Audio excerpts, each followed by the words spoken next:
Inside Disc Golf. Hello and welcome to Inside Disc Golf. I'm Andrew Gum. And I'm Victor Torgestad, and joining us today we have a very exciting guest. Yeah, we have a very special guest, a very important member of the disc golf community. He's the founder of UDisc, and thank you for joining us, Matt Krueger. How are you today? Hello, I'm good. Thanks for having me. It's a pleasure. Thank you.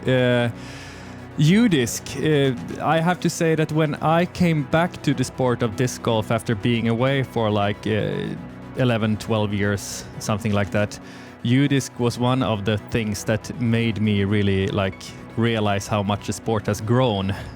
Tell us a little bit like where it all started and where did you even get the idea to start your service? Well, first of all, welcome back to the sport. It's good to have you. Thank you. And it's always really cool. Yeah, it's always really cool to hear stories like that because I know there's a lot of people that discover disc golf and then stray away from it for whatever reason, for family reasons or school or whatever, and then come back. And it's always really cool to hear that we played a little part in sort of your journey to get into the sport or back into the sport. So UDisc, we've been around for a little over 10 years now, which is crazy to think about. It's been a while. It started very humbly. It was just something I wanted for my friends. There was just not a good way with a smartphone to easily get to the next course. And I just wanted to leverage the GPS that's in your phone to be able to find a course. So it started just simply as a course locator, born out of a need to solve my own problems and my friends' problems, and then kind of grew into sort of what you see today, which is a lot more capable, has scoring, and you can measure throws, and you can follow pro tournaments all over the world, and all sorts of other bells and whistles that we've just sort of added on over the years as our team has grown. That's really great. We're going to get more into the specifics about UDisc, but let's go back a little bit further now. Let's just hear a little bit more about yourself, like who you are and where you came from, and a little bit about your disc golf journey, perhaps. Sure. As you said, my name is Matt. I'm from Minnesota, which is kind of in the middle part of the U.S. in the north. Actually, very similar climate to Finland. We have more daylight than you guys, but we have just as much snow and just as much cold and just as much hot in the summer. I'm from Minnesota. Grew up here. Went to college down in Iowa at Iowa State, which is where I met Josh, who's the other co-founder of UDisc. I have a brother. My parents still live here. My brother lives in Green Bay, if anybody knows the Green Bay Packers, which are probably pretty famous around the world. So he's 4 hours away from me and, lives a mile from Lambeau Field, which is fun. I've got a wife. I've got a kid who's 2.5, Milo. He's a very fun little toddler. I got a dog and a cat and some chickens. And I live out in the country now, which is pretty fun. I got myself out of the city a couple years ago, and I have a little course in my backyard that's not much to write home about, but it's a fun way to kill some time at lunch. Absolutely. That's amazing. Yeah, Minnesota is quite similar to Finland. There's a lot of lakes and forest, borealis region forest, and beautiful place for disc golf, I imagine. Definitely, yeah. So I actually got to Finland for my first time this last summer. I was there for the European Open, and I was just kind of blown away at how similar the topography felt to Minnesota. Like it felt like I was driving through the northern part of Minnesota while I was there. Just lakes everywhere, woods everywhere, not tons of elevation. It really kind of felt like I was at home, just driving through the country, which was pretty cool. But we have very similar courses to Finland, just because we have similar types of forests and very tall straight trees with not as much lower branches on them. So a lot of the like aspen pines or Norwegian pines, I don't know what they're called there, but you definitely have very similar trees and just like types of land. So we have a lot of very technical wooded courses with lots of tight lines. When I'm watching the EPT or any Finnish event, it feels like I'm watching a course that's in Minnesota. Yeah, very, very similar landscape. And also there's quite a lot of Finnish enclaves and a lot of Finnish influence, I think, in that region, in Minnesota particularly. I think it's just so similar to Finland geographically and everything. So I think a lot of Finns that had moved to the States settled in that area. Yep. Yeah, there's a lot of Finnish heritage and especially Norwegian and Swedish as well here. My heritage is mostly Norwegian, but a lot of my friends are Finnish. I'm sure some of you are familiar with Kale Laviska, who's a pro from Minnesota. Oh yeah. That's a he's a pretty Finnish name. Yep. And he's from a town up north that I know is almost entirely settled by Finns, a couple hundred years ago, probably 150 years ago, whenever. But yeah, lots of that Scandinavian and Finnish heritage here in this part of the country. Yeah, and it's really, really great to hear that you went to Iowa State University. Go Cyclones! I was a big fan as a young man. A lot of my sporting heroes were from there, like I had mentioned. Yeah, like Troy Davis and Dan Gable and Cale Sanderson, all these legends of the football and wrestling. All those. I say as a Swede. Probably not. I'm sure everybody listening knows who they are, but probably not too many of our Scandinavian listeners have any idea what I'm talking about right now, but I'm sure some of the Americans will. But anyway, So you grew up in there, and when did you discover disc golf? It's very interesting actually. So I was born in 1986. In like 98, I want to say, there was a course that was put in right by my parents' house. And it was just a 9-hole course installed by Chuck Kennedy, who I think it was him. Maybe it wasn't. Sorry if it wasn't, but he's the guy that invented the PDGA rating system, and he lives here in Minnesota, and he was a pretty prolific course designer back in the day. He may not have designed it, but for some reason I think he did. At any rate, it was a park we walked through all the time since it was so close to my parents' house, and we loved throwing frisbees, just playing catch. And so we saw people playing, and I think my dad, he loves to talk to strangers. So I think he went up to somebody and was like, "What are you guys doing?" And they're like, "Oh, we're playing frisbee golf." And I think they, handed me the disc. I'm like, "You want to try?" And of course I threw it, and I was used to throwing frisbees. I was probably like 11 or 12. So it didn't go very straight or very far. But nonetheless, my dad was at a store. I asked him to, a couple of years ago, because I've been asked this question a few times, like, how did I discover disc golf? I asked him to rack his brain to figure out how I actually got into it. And so the real story is that after that, he was at a Kmart, which is like a department store, like a Walmart or just a big store that sells everything. We don't really have a lot of Kmarts anymore, but they were big in the 90s still. And they have this thing called like a red light special, where they would like announce over the intercom, like, "Hey, for 5 minutes, whatever this is on sale for $5 or whatever." And it just happened to be like a disc golf starter pack. And so my dad heard that on the intercom, and he was like, "Oh, we know what disc golf is." And so he ran over and he bought it. And it was just 3. The brand was Lightning. I don't know if anybody remembers Lightning, but they were a brand of discs.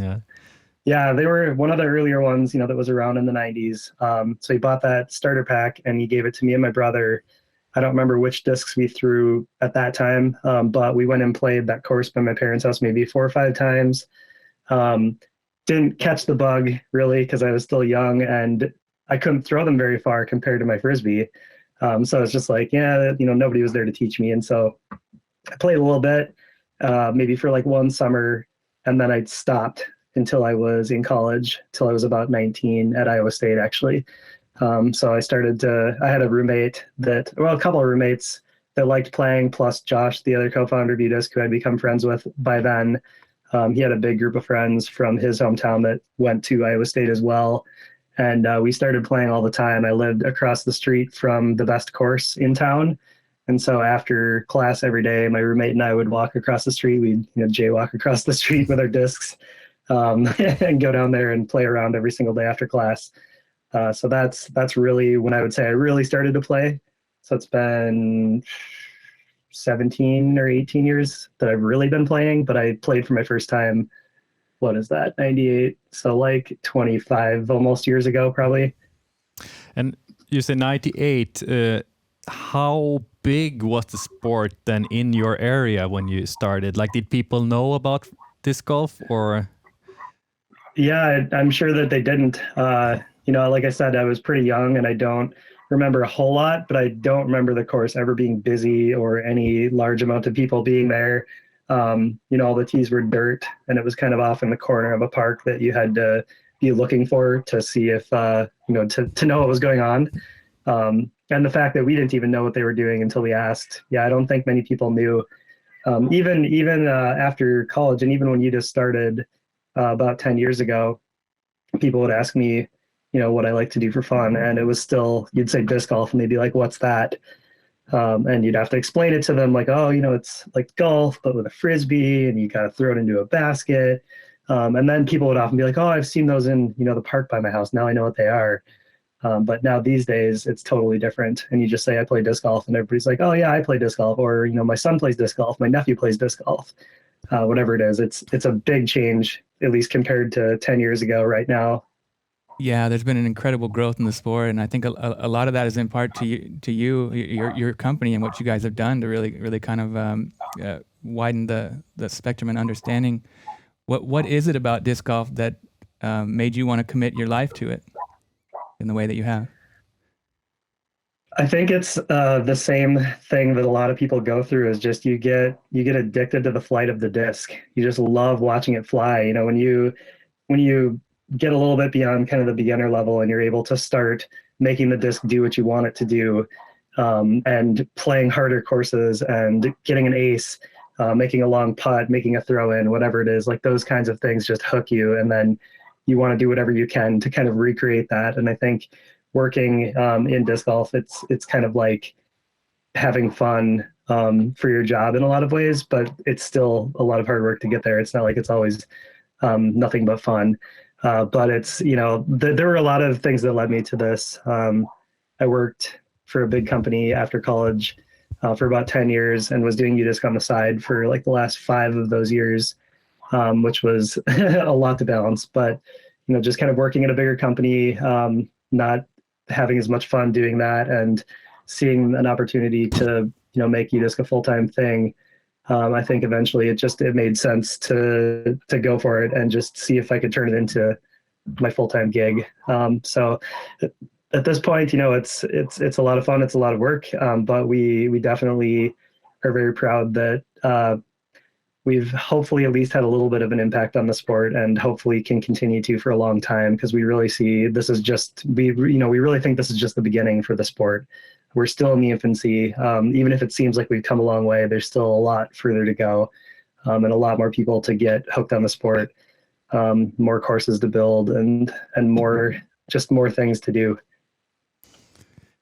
Yeah, incredible. So from a Kmart red light special to college, to college experience, and then beyond. And I think UDisc has had a huge impact on the sport. I mean, has over 10,000 5-star reviews for the app, I think. And there's so much valuable information for the community about how to grow the sport. I think that's seems to be a clear primary goal of yours, your guys, is to kind of grow the sport in a, and it's nice to hear that you feel like we're really still on the up, and Yeah, definitely.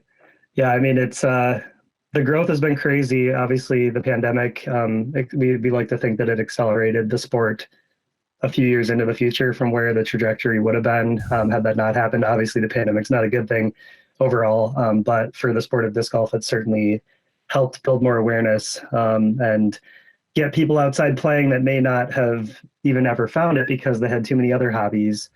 But we definitely still see things growing, and it's quite fun. It's quite fun to sort of be in this position to watch it unfold. And like I said, thinking back even 10 years ago, things have changed a lot, but there's still so much more that I think is going to happen for the sport in the future.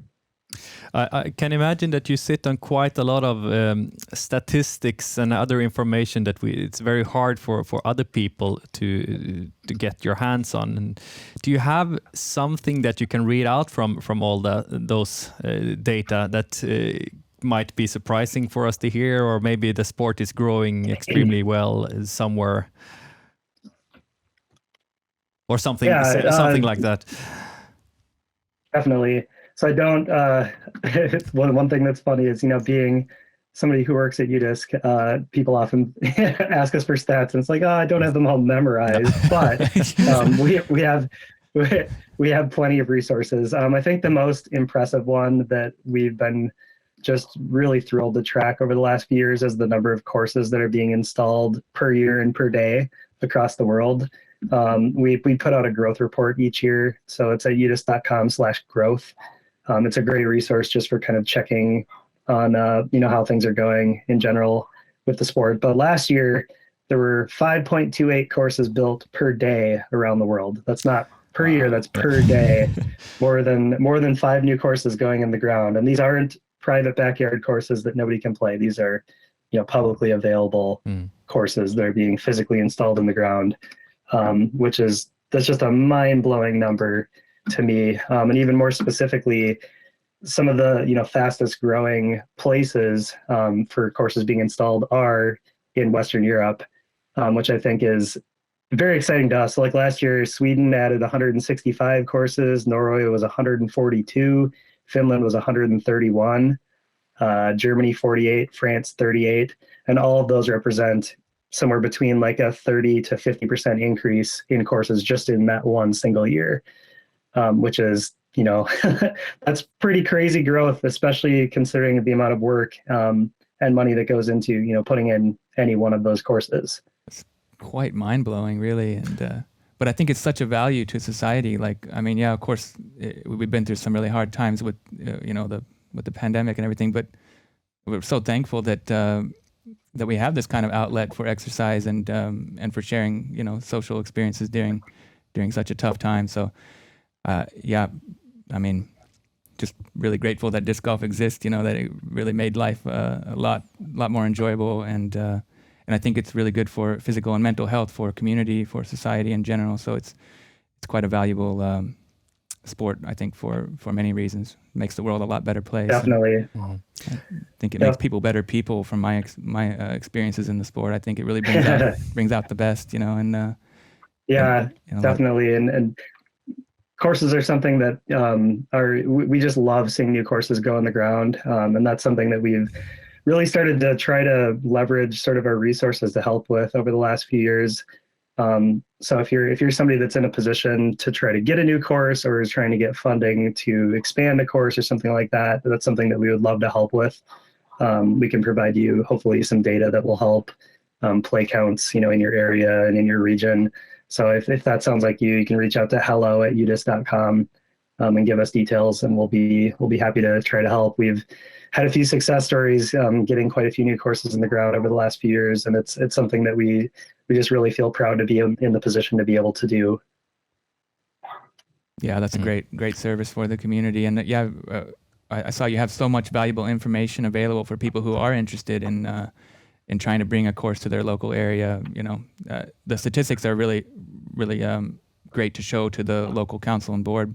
And you also have like a lot of just basic information about the process, about what it entails, really, and who you should contact and what you should say to them. And that's really important stuff that you put together for those people interested in trying to bring more courses to the world. Yep. Yeah, there's quite a few resources out there. If you go to the udisc.com/growth, there's some things there. And then we also have a few articles on our blog, udisc.com/blog, and then you can search in there. But there's some courses or some articles on, like you said, the way to approach your city council about getting a course, and some success stories so you can piggyback off of the things that have worked for people in the past. And I think the biggest message is that the people that are making the decisions on how to spend money like to see hard evidence before they spend money. They're not going to react as well to somebody who's super passionate about something. It's a combination of passion and data. Yeah. So if you're somebody like that and you really want to help your community and you're trying to get a course installed, like, you need to come prepared with everything that you need to impress the people that are going to make the decision with the money. And that includes making some charts and some graphs and throwing some data their way to really explain how much of a public good a disc golf course can be, and how relatively inexpensive it is to install a course compared to just about any other type of recreation, like a playground or a tennis court or a basketball court or something like that. Those things all cost a lot of money for a very small amount of recreation, whereas disc golf, you need land, you need to pour some tees, you need some baskets. And often there's a lot of sort of labor that the community will be happy to put in for free because they really want that course. And they may even be the stewards and take care of it because they care about it so much. So the investment for the for the municipality is relatively cheap in the end, because it's there's just not a lot to it. A couple metal baskets and some concrete, maybe some T signs if you're lucky, and you're good to go. Yeah, and then once the course gets into shape, then a lot of times events start taking place, and then tourism gets drawn in. So you also should highlight that to the council, that there's a potential for it to bring a lot of revenue in for the city or municipality or the region in general. And so yeah, that's also an important part of the statistics that you can show. And it's kind of like a snowball effect. The more you can highlight the success stories from other areas, the more likely it is that it's going to grow more and more. Yep, definitely. And you'll see that happen where one city will get a course and then the next city over is like, oh, no, we need one because so many people are leaving our city to go play that course. And then it kind of just keeps going from there. And suddenly, like me in Minneapolis, there's like more than 100 courses within a 50-kilometer range of the city, which is probably not that impressive to people in Finland. Because I know that there's a lot of courses everywhere. Yeah. But yeah, there's pockets in the U.S. like that where it's just courses everywhere. If I drive to my parents' house half an hour away, I'd probably go past like 12 different courses just to get there, which is very cool to live in a city like this. But that's what you need. And I think the reason Minnesota is like that is just because the climate, just like you guys, we really enjoy our summers because they're not super long. And so we get outside and we do stuff. And just like you guys, we play in the winter too, for the most part. Some people don't, but a lot of people do. As you said, the pandemic has definitely had an effect on the growth of the sport. Is that an effect that you still see? Like, is it still going on, that explosion? Has it started to slow down a little bit now when the pandemic is not as acute anymore? Or what is going on right now? I think a lot of companies in the sport are probably seeing the same thing, which is that everything basically doubled or tripled during the pandemic in terms of just, revenue and number of people using stuff and the amount of discs that are being sold and all those sorts of things. The rate of increase has definitely slowed. It's not going to be like that anymore. But what we're seeing personally on the UDisc side is that more people are playing disc golf. They're just not playing quite as many rounds as they were during the pandemic. So I can't remember what the average number of rounds per UDisc user was at the time, but we're seeing that number go down a little bit, but the number of people that are playing is still going up pretty fast. So what that says to us is that people are sort of returning to some of their other hobbies, but disc golf is still important to them because they're still playing. It's not like they quit. They're just not playing 4 times a week. They're playing once a week or twice a week, or whatever may fit into their schedule. Yeah, that makes a lot of sense. And yeah, like you were saying with the snow, we definitely, well, a lot of us keep playing in the winter. And for people it's hard to stop. For people from warmer climates who can't really relate, we usually tape like Christmas ribbon if there's a lot of snow. We use a lot of glow discs, LED lights, this kind of thing, whatever you really need. And then of course you got to bundle up when it's really cold. But yeah.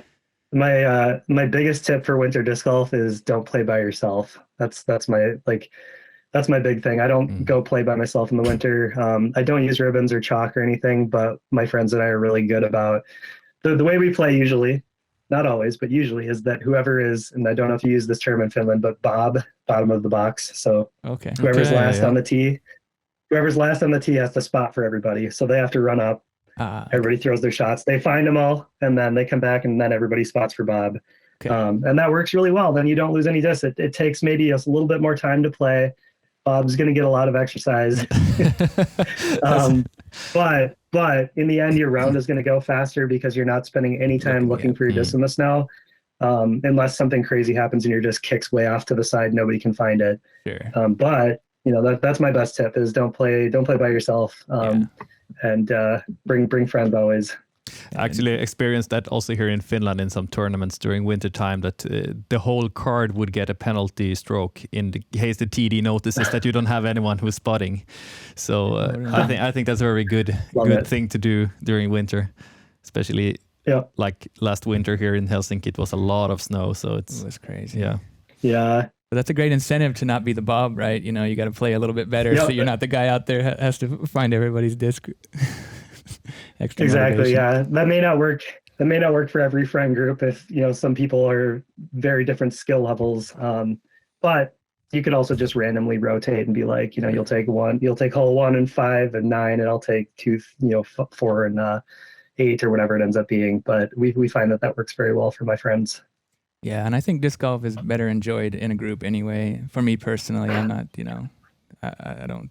I much more enjoy sharing the social experience and making those memories together. Because there's nothing like throwing an ace by yourself and then you got no one to share the story with, and nobody wants to believe that story. Nobody wants to hear about the guy who threw an ace by himself. Yep. It's the first question is always, were there any witnesses? Yeah, you really need a witness. Otherwise it didn't happen, right? But it is a magical feeling to play disc golf together, because so many wonderful things can happen with the flight of the disc. Like you explained how you fell in love with it in college, and I think a lot of it is a shared social experience that has a lot of value for this kind of relationships that we're building as community members. I have to say though that I don't disagree with you, but I also think that it's very nice with disc golf that you have the opportunity to go and play rounds. You can play the sport alone. Oh, sure. And for me, it has. I do a lot of solo rounds, and it has a lot of just a way to shut off your brain for a while, and you can only focus on one thing when you go out on that court. You don't need to focus on speaking, like talking, or thinking about whatever is going on in your daily life, So I think I agree with you that it's, of course, the best thing is to play with your friends, but I also really enjoy those solo rounds. Yeah, sure. That can also be really valuable. And thanks to UDisc as well, that makes those solo rounds even more meaningful, right? You can track all the progress. Yeah, you're never by yourself when you have UDisc. That's right. Exactly. No, but I feel the same way as you, Victor. During the week, my schedule is pretty crazy, and sometimes I'll have an hour window where I can run outside and play, or drive to the course that's 10 minutes away, and play a quick round by myself. But there's no way I'd be able to get my friends to come and have that work with my schedule. So during the week, solo rounds are fun. On the weekend, I like to play with my friends. So it's a good combination. And looking at just kind of the usage of the app overall, I think, I can't remember the exact number, but I think that the average scorecard on UDisc is something like 2 people. So most people are playing not with that many people. The group of 4 is common, but it's not as common as group of 1 or group of 2. Disc golf is so much fun no matter how you do it, I guess, is the reason we're all so hooked, isn't it? It's a beautiful game. Yep. It is beautiful. Yeah. So can you tell us a little bit about your partnership with the European Pro Tour, some of the experiences, or how it came about, whatever you'd like to share? Yeah, we've been big proponents of European disc golf for quite a long time. We did our first UDisc Live tournament in Europe in 2018, I believe. It was the Remax Open, which, I don't think that tournament exists in that name anymore. But it's been quite a journey to get here. We've been working with UHA for quite a few years on various endeavors and tournaments. The Toonie, I think, was really the first time that we started working with UHA. Actually, funny story. So Josh, the other co-founder, he used to live in the UK for several years, kind of when things were starting to take off with UDisc, especially the pro side. And so he went to most of the European tournaments that we did in the early days. And there was a point in 2018, I think, where he was like, "Hey, UHA, I heard that UHA is at," I think it was still the Glass Blown Open then, not DDO. So, now it's DDO, the Dynamic Disc Open, but it was Glass Blown Open, and he heard that UHA was going to be there. And so I figured out who he was. I think I asked David Berglund, he was there, the Latitude 64 CEO, and I knew him. So I was like, "Hey, who's UHA?" And he's like, "That guy." And this is one of the kind of parties that they have during that tournament, after the round. So I went up to UHA and I was like, "Hey, I'm Matt. I'm from UDisc. We'd love to score Toonie." And that was kind of the introduction. And then we went from there and talked with him more. And he was like, "Yep, great. We'd love to have you score the Toonie." And so Josh went there in person, and we scored that tournament. I think it was 2019. It might have been 18, but several years ago.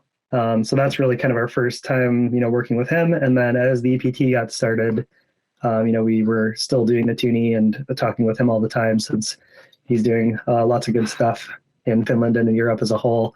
And so that's kind of where it came from, is just, working with them on some other tournaments. And then as the EBT got started, it made sense to work even more closely together.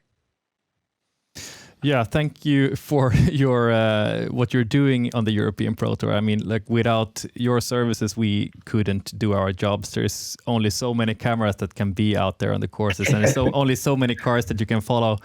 But thanks to UDisc and UDisc Live, we can see what's going on everywhere on the course, and we get also all the stats. We can see if it was a throw in, we can see if it was a tap in, if someone had a great birdie somewhere, and like that is so amazing that you can actually follow a whole event without even watching a live stream, just by checking UDisc Live. I've done it myself a few years ago and sometimes, and it's really exciting. And can you tell us a little bit about how all that data is coming into you and how it's being updated? Because that's something I don't think that everyone is so aware of. It's a big process. There's a lot happening to get those numbers to show up properly on the website and in the graphics and all the other places that they get spread to. But the way it works generally, and this just changed this last year, and now it's kind of where we want it to be. But so the regular UDisc app that you use to keep score for your personal rounds, there's another way to log in essentially to a scorecard for a big tournament. And so we actually send either a volunteer or a player or a caddy, somebody that's with each group that's actually entering where the throw landed for each shot. So for example, somebody throws, it's a par 4, they get halfway there, they're in the middle of the fairway, they put fairway in. Then the next shot, let's say they park it, they're in the bullseye, then they put circle 1. And then when they tap in their putt, they put basket. So they only had to enter 3 things. They said fairway, circle 1, in the basket. And with that information, we can calculate scramble percentages and driving accuracy, putting percentages, greens and regulation, all the strokes gained statistics that we have. Just all that sort of stuff can be sort of driven from a small amount of data entry that happens. But the main thing is that somebody is with each group as they play, entering every throw that they make. And then it ends up being kind of a nice end result where you can follow live on your phone or on udisclive.com and keep up to date with what's going on and know if somebody's putting for eagle or putting for triple bogey or whatever the situation may be. And then we feed that to the graphics that you guys show on Disc Golf Stream. And there's a lot happening, but what it comes down to is a lot of very gracious volunteers and players, especially in Europe, which this is a really interesting thing. So in the US, the players do not like to keep score while they play. They just don't like doing it. In Finland, everybody's happy to do it, and they never complain. Yeah. And I don't fully know why, but I very much appreciate it because it makes it a lot better, in my opinion, when the players, we can't force anybody to do it, and it doesn't, it doesn't matter in the end how it gets done, but I do think that it ends up being more accurate when the players do it, because the players know, like, oh yeah, he was putting from circle 2 and he was out of bounds, and like they know exactly where they were, which I think is helpful. But just one of those, I don't know if it's a cultural thing or just that you guys are more used to like using technology during your rounds or what it is. But in Europe in general, it's just the players are happy to keep score, and it's great because it reduces sort of the volunteer burden on the event. That's a very interesting, clear cultural difference, I guess, that I wasn't aware of at all. Mm-hmm.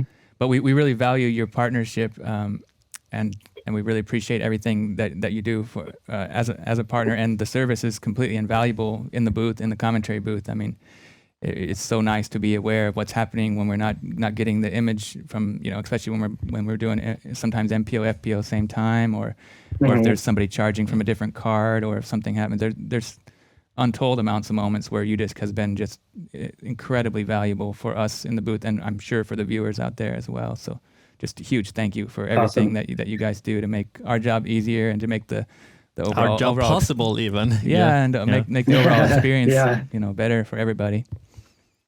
Well, you're welcome, and I hope that we can keep making it better and make it easier to do your job. I think we do have some ideas, we just haven't had time to implement them, but we would love to do some more things specific to people like you that are commentating to make it even easier to sort of pull some of that information together without having to dig too much. But that's something we can talk about offline. Okay, yeah, Let's sure. keep our Sure, secrets. sure. One of the new features that kind of just came on the scene this year is the win probability percentage. Oh yeah. Can we talk a little bit about that? That's a really interesting and very cool new feature that I've been quite intrigued by, and I just kind of want to understand where that's coming from. Like, is it an algorithm? Is it human thought, like there in the moment? But like, what does it take to make that happen? Feels like everyone is wondering about that. Yeah. Well, so we have published a few articles that go into pretty in-depth like detail about how it's actually done. But bottom line is that it was a project that our data science team worked on for well over a year. We essentially, what happens is every 30 seconds, we run 20,000 simulations of the remainder of the event and try to predict what every player would get on every hole based on how they've played on similar holes distance-wise in the past. So it's really just doing this big simulation very frequently and sort of honing in on like what is the most probable outcome based on a player's past performance. So it's quite complex. There's a lot going on. We boiled it down to just a few numbers. And so if you go to udisclive.com and click on the win probability tab for any tournament that we've done since Pro Worlds this year, you'll see a chart of win percentages, win probabilities for each player, and those will change every 30 seconds. They'll rearrange based on who's on top. They'll sort. We also have like percentage of being in the top 3, top 5, top 10. And it's really fun to watch. I think the most fun thing for me to watch, like go to an event that's already happened, and look at the little chart on top. And if you click on all rounds, you can see kind of a chart which will show, like if we thought, Paul Macbeth was going to win at the beginning of the tournament, and then maybe he had a couple of bad rounds, you'll see him go down, and then suddenly everybody else was doing bad and he did well, and like he shoots back up, and you can kind of watch that in real time. It's like another kind of fun way to see if what we're predicting is coming true. And even more importantly, when there's a big stroke swing, so like let's say we have somebody as like 80% chance of winning, and suddenly they get a triple bogey and somebody else gets a birdie, like you might see it flip in one hole where it goes from somebody being like the clear favorite to win to like, oh, it's even now. And that can really provide some additional excitement and context. I think the most useful thing, in my opinion, with win probability. So first of all, these are not betting odds. This is not like we think that this person has 5-1 odds or whatever. This is more just like based on past performance on holes of similar difficulty. This is the person we think is going to win. But when it's really useful is let's say it's round 2 or round 3. Let's say it's the last round of a tournament. Somebody on an earlier card goes out and just shoots lights out. They shoot -14 or something. And then the winner, and they're beating the winners when the winners tee off because they started way earlier in the day. It looks like that person that shot -14 is winning, but they're really not because the people on the lead card haven't even played any of the holes yet. And so looking at the win probability, it'll take all that into account, and it'll very clearly be like, oh, no, even though this person has a better score, the people on the lead card all still have a better chance of winning because they still have 18 holes to play. They still have a lot of potential to score. So there's a lot of fun things you can get from that. And if you do want to read all about the math, if you're a math person, just go to the win probability tab, scroll to the bottom, and then there's a little link there. It says CR overview for more details. That's a fun place if you're a math nerd. And you want to check out how we did it. I might skip that part, but I still really enjoy the thing with the function. And I have to say that especially during USDGC with the battle between Niklas Antila and Gannon Burr, it was extremely exciting to follow that. I had it up all the time, and just like after every shot, you could see that it switched just like 1% up or down, and then someone got a bogey suddenly, and it really added something to the drama that was already like something special. So yeah, I'm happy for it. That was a fun one for us too, because I don't remember where, but I saw an interview with Gannon after he won. And he said something about how, I checked, and I don't know why you would do this if you're playing in the tournament, but he was like, I checked my UDisc win probability like on hole 5 or something, and it said I was at like 5%, like 5% chance of winning or something like that. It was some very low number. And then he went on to win. And that's the kind of thing that before we released this, we had talked about how that would happen someday, how somebody would see it feel like, that would fuel them to I thought, Paul Macbeth, if you're listening, I thought it was going to be you. I thought it would have been him that's like, oh, you just said I only had 10% chance, I'll show them. Because that's kind of his competitor. Like, he's such a competitor. Like, that's the kind of thing that motivates him, I think, in some ways. But it was cool to see that, somebody did look at that, and it sounded like it maybe gave him a little bit of a kick to be like, all right, I got to birdie everything. Not claiming that, we helped him win or anything like that, but I just think it's kind of a cool outcome to see it being used like in real time by the people that were actually predicting. And if you are a pro, though, I wouldn't necessarily recommend looking at it during your round, but whatever floats your boat. But that's such a cool new feature, and it's so futuristic and impressive. Just really neat to see that kind of a development in the game, and something I really enjoyed to follow along with. But also a great story about Gannon. Yeah, that's he's such a special talent. But yeah, he seems to be quite aware of a lot of things. Very analytical player, and I guess it's a great resource to have that kind of statistics available from UDisc for even for high level players in the moment of big competitions. Mm-hmm. Yeah, it's certainly been fun to sort of watch. Some players like to look at their scores. Some will never look at their scores. Some won't look until the 18th hole. Some should have looked on the 18th hole and chose to lay up when they shouldn't have laid up. So there's it spans the gamut on how people like to use the statistics and the scores during the rounds. But it's definitely been fun to just sort of watch the adoption and things like Circle 2. Circle 2 is something that we brought to disc golf. That didn't exist until we worked with Steve Dodge in the Disc Golf Pro Tour in the early days. We're like, we need another circle because it's not really a throw from 15 meters. It's a putt. And so we wanted some other way to represent that, and seeing that become sort of ubiquitous, and everybody that plays sort of competitive golf or watches competitive golf knows what Circle 1 and Circle 2 are. Which it's just been kind of fun to watch that grow and become sort of part of the lexicon of the disc golf world. Yeah, absolutely. I think it's really valuable to have all those statistics, and I really like the way that you guys have organized everything. Is there any possibility that there might be a Circle 3 someday, or you think that's just throw in range? If Steve Dodge would have had his way 5 years ago, there would have been a Circle 3. But we vetoed it. Okay, it's just too. I think Circle 3 would be one of the big reasons is really just logistical. The people that are out there doing the entry are often volunteers. And what we ask tournaments to paint or flag the 10-meter circle and the 20-meter circle. If you ask them to also do the 30-meter circle, a lot of courses that becomes nearly impossible because there's just trees everywhere. There's water or a cliff. And they could do it and we could sort of estimate it, but it sort of gets, I would say, less accurate the further out you get, because then people are also estimating, is that 22 meters or 25 meters? I'm not sure. We're so far from the basket, unless everybody has a rangefinder and they're running to every single lie, which can also be challenging because people are, spread out all around the basket.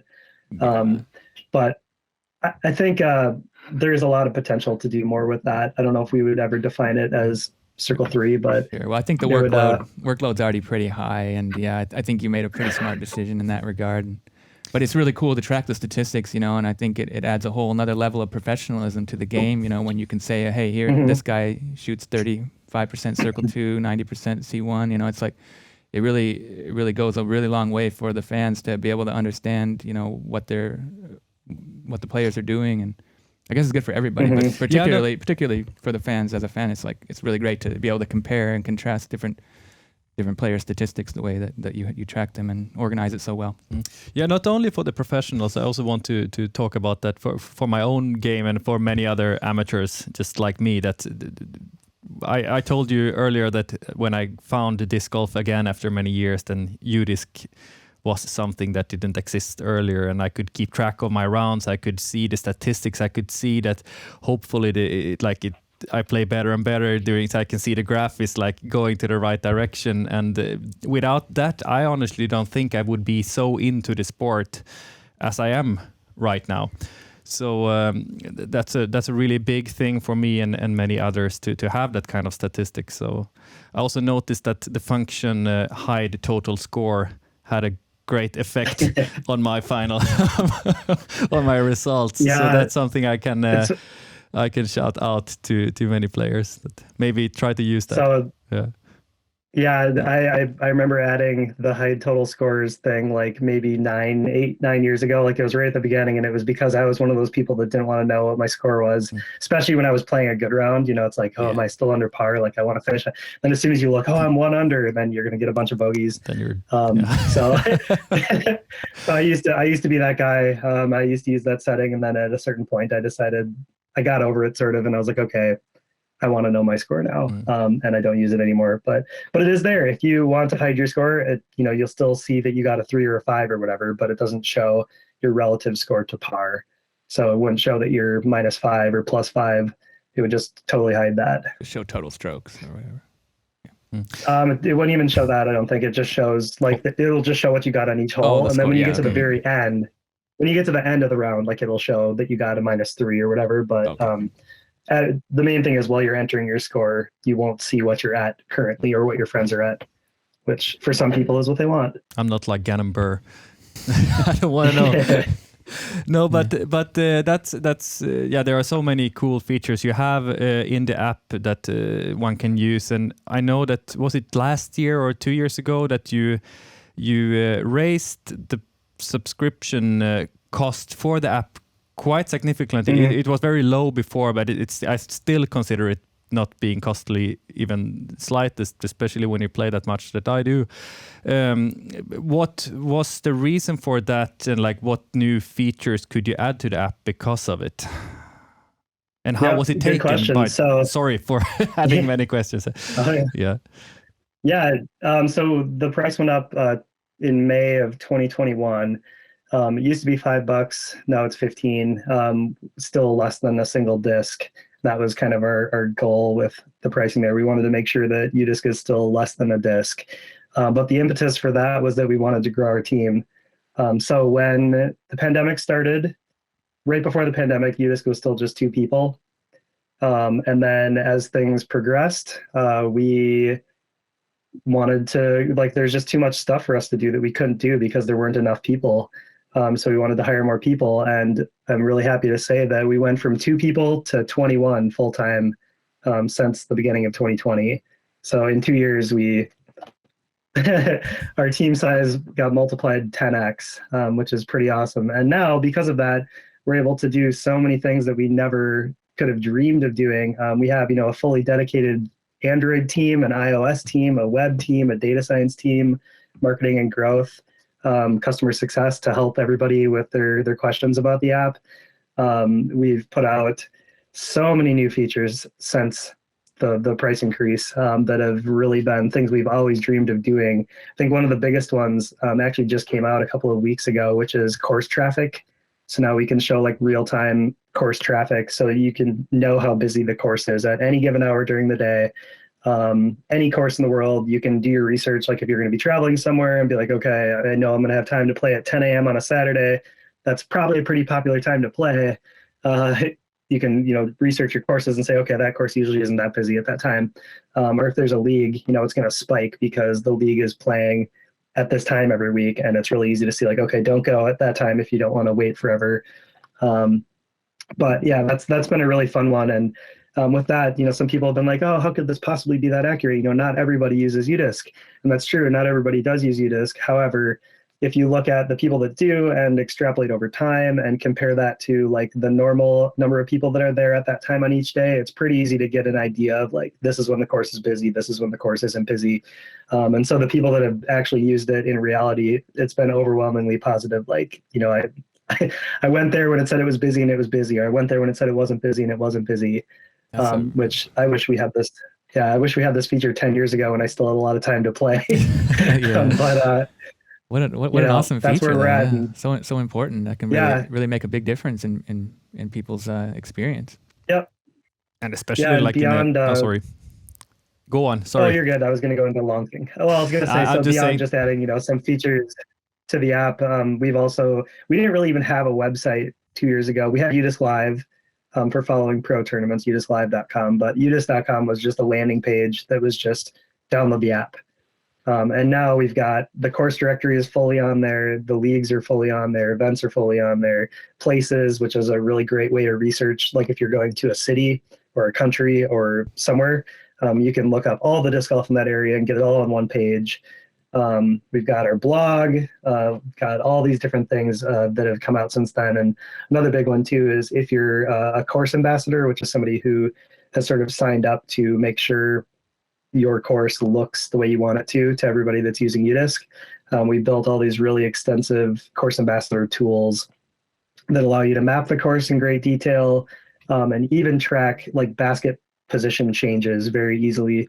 So if the basket's moving from like the A position to the B position, it's really easy to do that now. And then it will update for everybody using the app, and you'll have accurate stats. Whereas in, a couple of years ago, before we had that, you could look at your stats for a course and not really know what you're actually scoring on any individual hole, because maybe one time you played it, it was in the short position. The next time you played it, it was in the long position.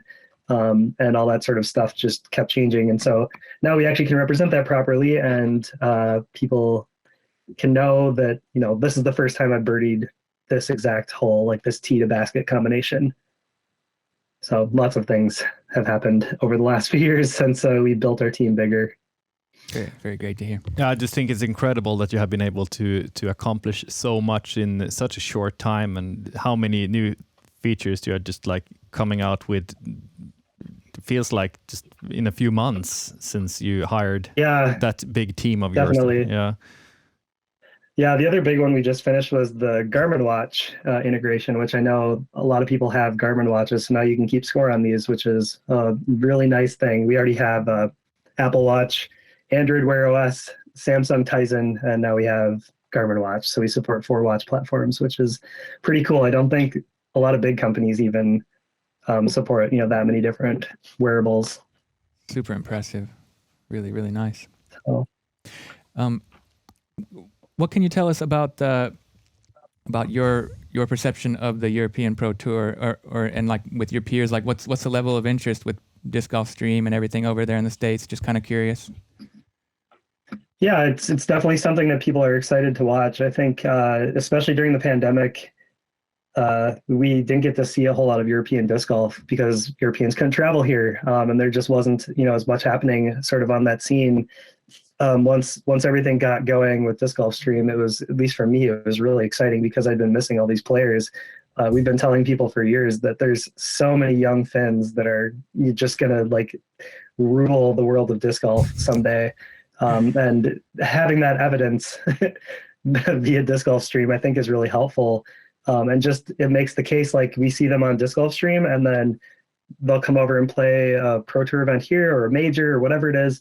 And you already know them because you've been watching Disc Golf Stream, and you're like, okay, that's the guy that won that tournament, and I had never heard of him before, and now he's here in the U.S. playing and finishing in the top 10 or finishing in top 5, or like Nicholas Antala.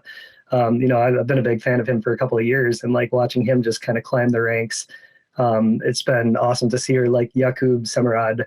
I didn't really know too much about him, and then I went to the PCS Sula, and there he is battling Greg Barsby in a playoff, and then he goes to European Open after that, and then suddenly I'm in Emporia, Kansas, and he walks into the restaurant that I'm in, and I'm like, oh, cool, Jakub. I know you from Disc Golf Stream. So cool. Yeah, really nice to hear. Yeah, it's definitely something people are excited about. I think that one of the big problems, obviously, is kind of the time difference. Like I like it personally because I think you guys typically start, it's like early morning US time, like 6 a.m, something like that. But for me, my life is basically disc golf. So I wake up, pop on Disc Golf Stream on my phone, and I'm like, cool, disc golf first thing in the morning. This is great. Super happy to hear that. Yeah. I mean, I'm always watching, and I'm always listening at a minimum if I'm not watching. So it's kind of funny talking to you guys because I feel like I've watched you guys with the same background, talking about disc golf plenty of times. Yeah, that's really cool. Yeah, Disc Golf Stream Studio is really great place to be. We've really honored and privileged to get this opportunity, and it's been a lot of fun. I was going to say, actually, when we came for European Open, we stopped by the studio and said hi to Juha. So I've actually been in that room that you're in. Oh, okay. Did you smell it? In the summer. I think it just smelled like coffee. Okay, good. Can be get very hot here during the summer, especially. So, yeah. Yeah. But Yeah. yeah, It's better Awesome. now. Cold November weather helps us in the studio. oh, it's always a Yeah, ton of we fun, no just matter how got our- sweaty we get. Yeah. We just got our first snow yesterday. So Oh yeah. We've had a Yep. pretty decent fall. We've had a couple frosts, but not quite any snowfall yet or anything. But yeah, I sure wish I was in Spain. That would be nice. mm, Yeah. Where do you see the future of UDisc going? Like, what's the next steps and what's the long-term vision?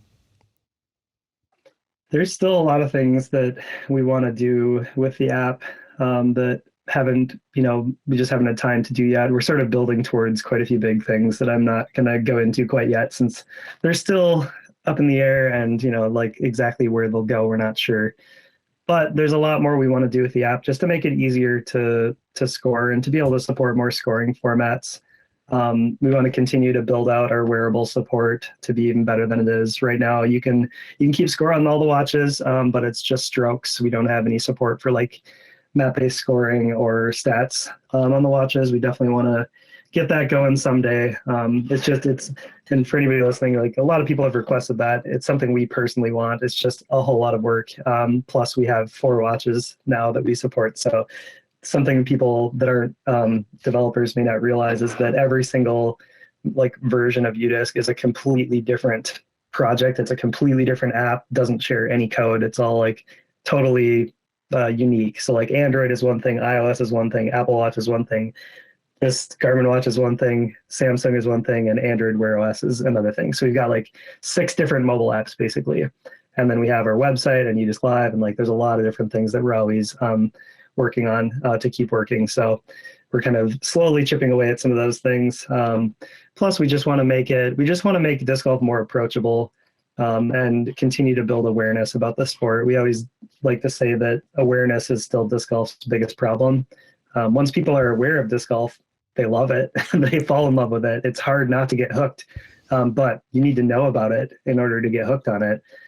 So we've put a lot of efforts towards, like we work with You Play Disc Golf, which is the charitable organization run by Zoe in the States here, which I'm sure you've seen if you've watched any pro majors or DGPTs or whatever. So they do a lot of stuff with kids in schools. We partnered with them to get a putter to every kid that wants one at these schools that they go to. So I think we've given out like 3,000 or something putters this year so far to kids. And we see those types of efforts as really important to the future of the sport. You never know if the next Paul McBeth or Nicholas Antela or Evelina Salonen or somebody is going to come out of one of those clinics and discover the sport that way. So there's a lot more happening on that front.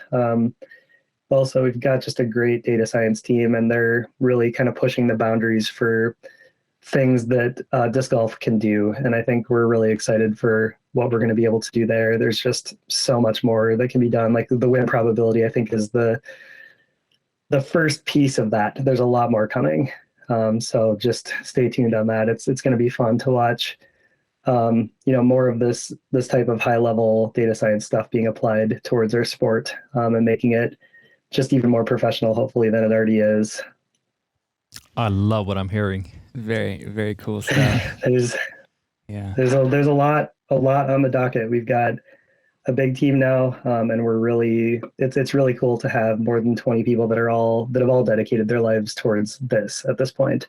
Everybody that works for us has come from a really solid foundational background, or working for a big company, or got a great degree in school, and they're all just kind of like saying no to all the other opportunities and be like, I want to do disc golf, even if it's maybe not as prestigious or whatever the word is. Like, you're not working for Google, but you're working for disc golf. And just having these people putting their minds towards solving some of the problems that we have as a sport is very exciting.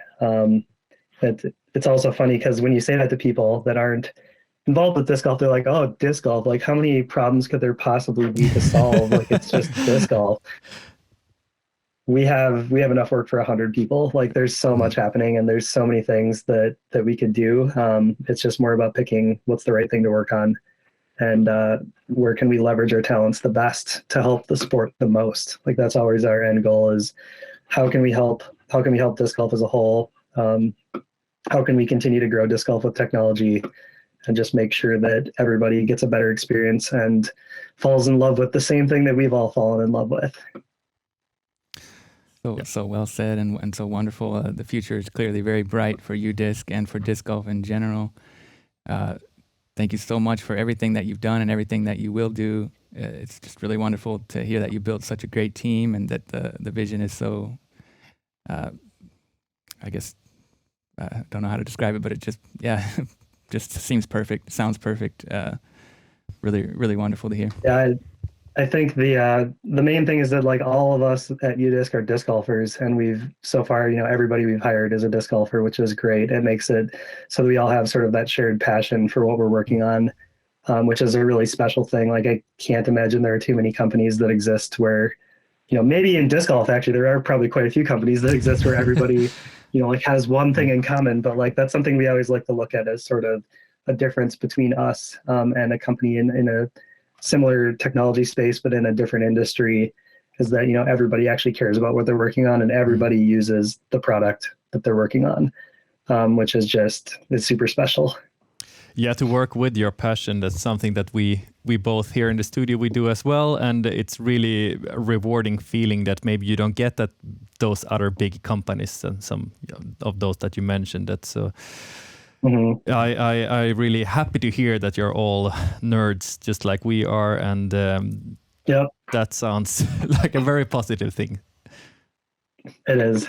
Yeah, it's a great thing, and just wonderful that all these people have been willing to come take a chance on disc golf, and hopefully it'll pay off in the end and everybody will just enjoy playing the sport more. Like that's really what we want. We just want more people to play. We want more people to fall in love. We want more people to buy a disc and take somebody new out. That's really the best thing you can do if you want to help grow the sport, is bring out a new player and show them how to play. Give them a disc. I always say, if you have, a pile of old discs that you're not throwing anymore, like throw them in the trunk of your car. You see a kid somewhere, playing at the park next to the course and they look interested, give them one of those old discs. Like you never know. You might help somebody, become hooked on the sport. And there's just that's really how the sport has gotten to this point. It's been super grassroots and word of mouth. Just people bringing friends to play, and then suddenly they're hooked and they're bringing their friends, and then they have kids, and then they're bringing their kids, and then it keeps going from there. So do what you can to get new players out. That's really the best possible thing you can do for the sport. Amazing words. I think that's a good way to end this episode and this little chat with you, Matt. Thank you so much for joining us, and I hope this isn't the last time we're talking to each other. I highly doubt that it will be. It has been extremely at a minimum. Let's go. At a minimum, you guys will be talking to me in 2 days when you do the All-Stars event. So. Exactly. Oh, it's been absolutely wonderful to talk with you. Thank you very much for everything you do and for the partnership and for being who you are. Really, really wonderful to get to talk with you. And best wishes in the future. Congratulations on the family and everything. And thank you. Yeah, I guess. Yep. Yeah, thanks for having me. It's been fun, and I'm sure that we'll talk again. Otherwise, if you aren't familiar with UDisc, you can download it in your app store. It's free to download. There is a paid version that gets you a little bit more like unlimited scorecards, but everything is free to try, and most things are free forever. You can always find courses and measure throws and follow pro tournaments and play in leagues and find events. And hopefully it's something that enhances your experience and gets out of the way when you don't want it to be in your way. Sounds great. And if you're downloading UDisc, at the same place you can also find the app discgolfstream.com if you don't already have it. Check them both out. You will not be disappointed, I promise you. Yeah, UDisc is one of the most valuable resources that you could ever have. It's a really, really wonderful way to experience the game and learn more and continue this thing to grow. So make sure you go check out Awesome. UDisc. And I guess that's going to do it for this episode of Inside Disc Golf. We've had Matt Krueger, the founder and runner of UDisc. And thank you very much. Thank you and goodbye. Inside Disc Golf, the European Disc Golf podcast. Everything about European disc golf in one podcast.